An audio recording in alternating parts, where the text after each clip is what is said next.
लोभ पाई दुई बंधु किपरि मरी शोइले आस जानिबा। सकाळ समय गुरु और तांको शिष्य गोटे गछ मूल बसी सकाळ को उपभोग करुथांती। आगरे जाइथिबा रास्तारे कौन गोटे पड़ी चिक चिक मारुथाए। शिष्य पाखकु जाई देखिले और फेरी आसी कहिले, गुरुदेव आगरे एक बहुमूल्य सुनाहार पड़िछि, सूर्यंक किरण रे झलमल करुछि, देखंतु। गुरु कहले, मते तो सेमिति किछि दिसु नाही।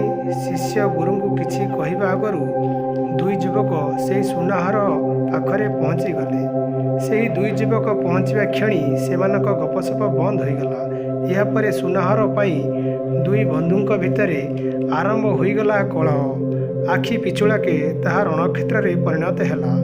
उभयंक पाखरे बंधुक थिबारु दुई जण परस्पर गुली रे मरी शोइले। सुनाहार सेमिति पड़ी रही था।